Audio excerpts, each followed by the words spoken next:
So Aegeon, upset that his wife has come out to follow him, she's had the twins there, which is great, but she wants to go back home and show off the twins. Now he's got to leave his job, and he's not happy about it. That just makes things harder. And they get on a ship, and a league from Epidam and heavy sail before the always wind abating deep gave any tragic instance of our harm. Shipwreck, big storm. It looked bad. A doubtful warrant of immediate death, which though myself would gladly have embraced, yet the incessant weepings of my wife, weeping before what she saw must come, and piteous plainings of the pretty babes that mourn for fashion, ignorant what to fear, forced me to seek delays for them and me. And we can easily pass over this little bits of the speech, these psychological nuances, if we just hear this in performance. But pay attention to what Aegeon is saying here. Is my wife is nagging me. I would have been happy to die, but it was so bad. But she insisted. She insisted. She keep us alive. That I keep us all alive. Weeping before which she saw must come, and piteous plainings of the pretty babes that mourn for fashion, ignorant what to fear. She forced me to seek delays for them and me, and this it was, for other means was none. The sailors all laughed, and left the ship, then sinking right to us. My wife, more careful for the latter born, that is, more caring for the twin that came second, had fastened him unto a small spare mast, such as a seafaring men provide for storms. To him one of the other twins, one of the Dromios, was bound, whilst I had been heedful of the other.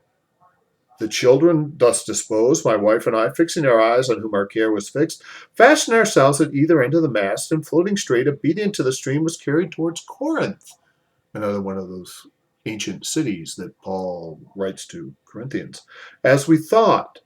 And they get divided. Now again, this can be a dramatic story of a shipwreck where you just sort of take in the plot as a listener. But what Shakespeare does here is give us fascinating, very realistic psychological nuance. Again, this is not a marriage that's failing. This is not a marriage that's bad. It's not a marriage where anything terrible is happening. But it's a marriage like any marriage with little cracks or fissures or breaks or imperfections. Aegeon thinks his wife a bit of a nag, frankly. And he's not happy about her coming off to work. There are other little moments here I direct your attention to. This is very strange. We've got twins. We've got twins, right? And Aegeon's wife is concerned about them, obviously, as any mom would, particularly a mom of newborns. But let's go back to that line. I wonder if it caught your attention. She says, "My wife more careful for the latter born." She already has a favorite. Now, we all know that parents sometimes have favorites for their kids. We don't like to admit it or talk about it because what parents will say, well, I love you equally or I love you differently, but all the same. But there are these little breaks or cracks or fissures, even in the most intimate, I would say not even the most intimate, the most perfect relationship.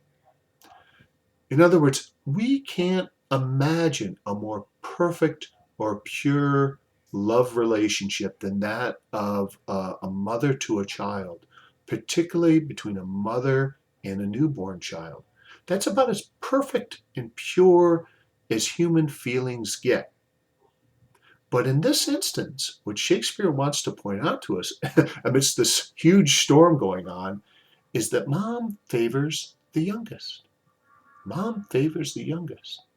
And that's rather remarkable. Even here, in other words, even in this most perfect of relationships, there's a flaw, there's a break, there's a crack. These twins aren't equal. They aren't equal in their mother's love. And let's go back to Paul and that word we talked about, charity or caritas. Caritas means perfect love. It means the demand to love like God. That's quite a burden to love like God, to love perfectly. It means to love everyone all the same. Hard to imagine.